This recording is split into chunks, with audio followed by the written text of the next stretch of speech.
And I realized immediately it was not a small child. It was a small female. The adult female was nude, but we couldn't really see her face because of the way the body was positioned inside the suitcase. I started looking at all the fingers, and I realized they were all missing. Thumbs, fingers, and I looked at the corner and her teeth are going to be missing too. Immediately, that's when you start trying to identify this female who can't do prints, and her face was too badly beaten to really try to make a positive identification in any way. But we had a sketch artist come in, and we put the sketch in the media to see if anybody could recognize her.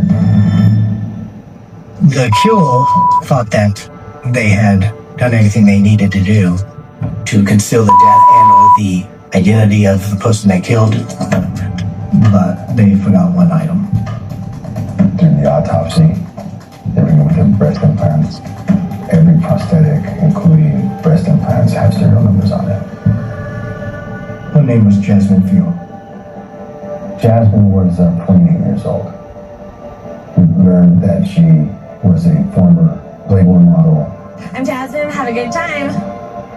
Jasmine Fiore was brought up outside of Santa Cruz, California, in a small town called Monte Dune. She was an only child, but she wasn't a silver spoon kid or a trust fund kid by any stretch of the imagination. Her father left her mother when she was 9 years old, leaving her mother limited resources to raise. And I think Jasmine, like a lot of other women, probably saw working the parties or working as a girl of golf as a stepping stone to something bigger, like a pictorial in the magazine. To be a playmate, it's a ticket to the highlight. Jasmine saw that all of a sudden things happen. You meet people. You're doing things that you never would do if you were from a small town. All of a sudden, you're getting invited to places. You're going out at nightclubs, places that you'd have to wait in line. You walk right in. Jasmine had the typical California girl look. She was tall with a beautiful body. Usually that was the type of look that Hef really liked for the centerfolds. You have to be careful. You have to be able to understand that, not everybody is who they say they are. When you're in the safety of our Playboy party, we can ensure that you can have the best of times and still be safe. But if you decide to venture out, we can't stop you from doing that, but we can't control what happens.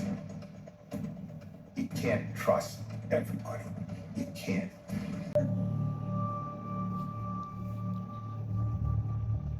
As soon as the coroner's office gave us the name of Jasmine Fiore, we ran in our systems to see if she was reported missing, and that's when we found out she had actually been reported missing on the Saturday that we found her body. At that point, LAP contacts us, and we learn that she's married to Ryan Jenkins. According to the missing persons report, in that Ryan Jenkins file, he made comments to them like she's been missing since August 14th, the day before we found the body. As soon as we know about Ryan Jenkins and that he is the person who reported Jasmine Fiore missing, we were frantically trying to get a hold of him.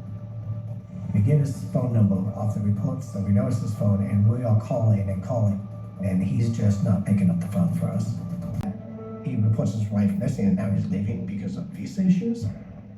A little deeper, and we learned that he was in a reality TV show, Megan Wants a Millionaire. Show was Megan Hausman, a former Playboy model. In 2005, I got discovered by Playboy, and they made me a cyber girl. If you're a playmate, you're featured as a centerfold in the magazine. If you're a cyber girl, you're featured on their website.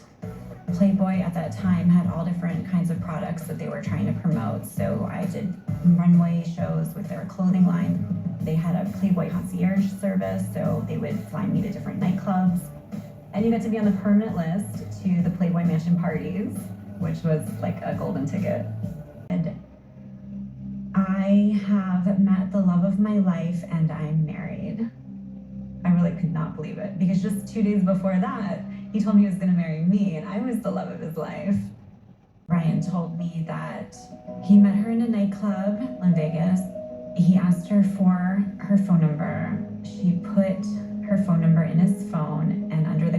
actually put her birthday. When he looked at the phone, he saw that it was also his birthday. They shared the same birthday, and he thought that that was a sign that she was the one and he had to marry her. They seemed like a glamorous power couple, but it was all a facade. So while the manhunt for Ryan Jenkins going on, this case had broken open in the news.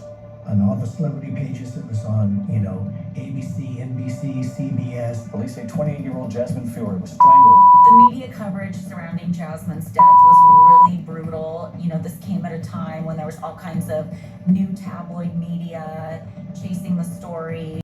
You can't listen to the radio or turn on the TV without seeing it. 13th, 2009, we see them arriving at 3:28 in the afternoon. We see Jasmine's car pulling up. They took her Mercedes. We see them get out of the vehicle. We see all the luggage being loaded onto one of those luggage dollies. One of the pieces of luggage is the same piece of luggage that her body was found in. So they'll stay on the ground floor. They go to their room. We don't see them again till 6:25 when they're leaving the hotel room, and both of them are decked out for a night to go out to this poker tournament. Left the casino at 2:30 in the morning. We don't see Ryan Jenkins again until 4:30 in the morning, roughly those times. So there's a 2-hour period missing now. I realized something happened. From the time they left where the poker tournament was to the time we next see him running to his hotel room, he looks panicked and in a rush. The video surveillance never shows Jasmine entering the room, but we know that the parking lot is right behind their room. They have a small patio, and you have access directly to the patio from the parking lot. We searched the room. We didn't find anything in the room. The room had already been serviced by the maid service. But on the back patio, we found slivers of hair and a little bit of blood, which matches that of Jasmine Field. We see Ryan running around frantically, coming into the room. This indicates to us that she was not able to walk on her own, and he didn't want to bring her through the hotel lobby. Takes her onto the porch, runs around, goes into the room with his passkey, opens the back door, and brings her inside the room. And according to witnesses who were in rooms opposite of theirs, they're arguing. He cannot obviously convince her not to press charges, not to call the police. And he snaps. Purposely killed her. He strangled her to death in the hotel room in San Diego.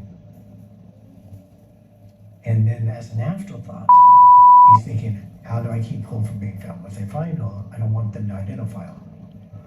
After killing her, cutting off her fingers, breaking out teeth, put her in her suitcase, zips it closed, takes it out the back of the room onto the patio area, and then into the vehicle. We can deduct this because none of the luggage came out the front. Next time we see Brian is at 6:24 a.m. and he's leaving the room with what looks like his clothing in his arms, stacked up. He takes the suitcase out of his car that Jasmine's body's in, and he heaves it into the trash can. We now have a warrant for the arrest of Ryan Alexander Jenkins. And then his sister came and picked him up. And she drove him to Hope, Canada, and he checked into the Thunderwood Motel. I believe he felt an enormous amount of guilt for what he did. I think he felt even more guilt that he couldn't get away with it, and that his life was ruined, and he was not going to spend it in the prison, which is why he hung himself.